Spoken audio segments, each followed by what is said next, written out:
তোমরা বিশ্বাস করবে না, মাত্র 10 মিনিটে এই দারুণ লোভনীয় মিষ্টি দই জমিয়েছি। মিষ্টি দই এইভাবে বানালে এতটাই সুস্বাদু হবে যে দোকান থেকে আর কোনোদিন কিনে খেতে মন চাইবে না। আর তোমরা জানলে তো অবাক হবে, মাত্র 500 ml দুধ দিয়েই 1 কিলো মিষ্টি দই বানিয়েছি। আর এই দই বানানো খুবই সহজ, খেয়ে মনে হবে অমৃত। চলো তাহলে আজকের এই দইয়ের রেসিপিটা তোমাদের সঙ্গে শেয়ার করে ফেলি। মিষ্টি দই বানানোর জন্য একটা কড়াই গ্যাসের ওপর নিতে হবে। কড়াইয়ে 500 ml দুধ নিয়েছি, মানে 1.5 গ্লাস মতো দুধ আছে। এই দুধটা প্রথমে ভালো করে জাল করে নিতে হবে।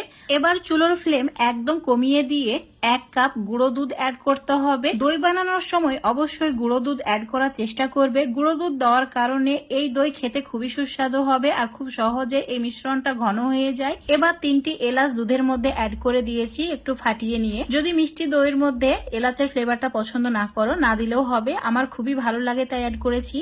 2 মিনিট জাল করে নিয়েছি। এবার চুলো থেকে নামিয়ে রেখে দিচ্ছি। এবারে চুলোর উপর একটা ফ্রাই প্যান নিতে হবে, দিয়ে দিতে হবে 25 গ্রাম চিনি, অল্প 2 চামচ মতো জল অ্যাড করেছি। চুলোর ফ্লেমটা মিডিয়ামে রেখে এইভাবে অনবরত নাড়াচাড়া করতে হবে। কিছুক্ষণের মধ্যে দেখতে পাবে চিনি একদম গলে গিয়েছে আর ঠিক এরকম ফেনা ফেনা হচ্ছে। এবার চুলোর ফ্লেমটা একদম কমিয়ে দিতে হবে। ঠিক যখন এরকম কালার আসবে, ফ্লেমটা একদম অফ করে দিয়ে আবারও এইভাবে নাড়াচাড়া করতে হবে। এবার এই চিনির ক্যারামেলের মধ্যে 1/2 কাপ মতো জল অ্যাড করে দিতে হবে, যাতে চিনির ক্যারামেলটা ভালোভাবে ঠান্ডা হয়ে যায়। ক্যারামেল সম্পূর্ণ ঠান্ডা হয়ে যাওয়ার পরই দুধের মিশ্রণের মধ্যে অ্যাড করতে হবে। তো এখন একটা কাপের মধ্যে ঢেলে রেখে দিচ্ছি। এখন এই দুধের মিশ্রণটা সম্পূর্ণ ঠান্ডা অবস্থায় আছে। দিয়ে দিলাম 25 গ্রাম চিনি আর 25 গ্রাম চিনির যে ক্যারামেল করে রেখেছিলাম সেটা। এই চিনি আর ক্যারামেল খুব ভালো করে প্রথমে মিশিয়ে নিতে হবে। এই সময় চুলোটা একদম অফ করা আছে।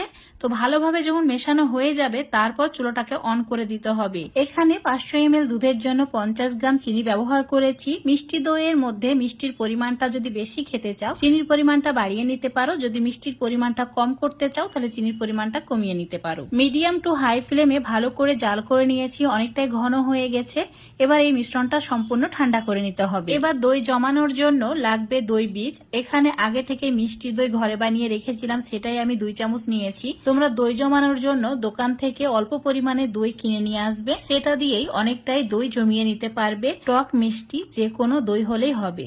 যে মিশ্রণটা রেডি করে রেখেছিলাম সেটা ঠান্ডা হয়ে গেছে আর এইভাবে সর জমে গেছে। এবার এই দই বীজটা অ্যাড করে দিতে হবে। একটা কথা অবশ্যই মনে রাখবে, মিশ্রণটা সম্পূর্ণ ঠান্ডা করে নেওয়ার পরই এই দই বীজটা অ্যাড করবে, তারপর ভালো করে মিশিয়ে নেবে। মেশানো হয়ে গেলে তোমাদের দেখাচ্ছি, দেখো ঠিক এইরকম ঘন মিশ্রণ রেডি হয়ে যাবে। এবার এটা জমানোর জন্য একটা মাটির সরা নিয়েছি। তোমরা যে কোনো পাত্র নিতে পারো দই জমানোর জন্য।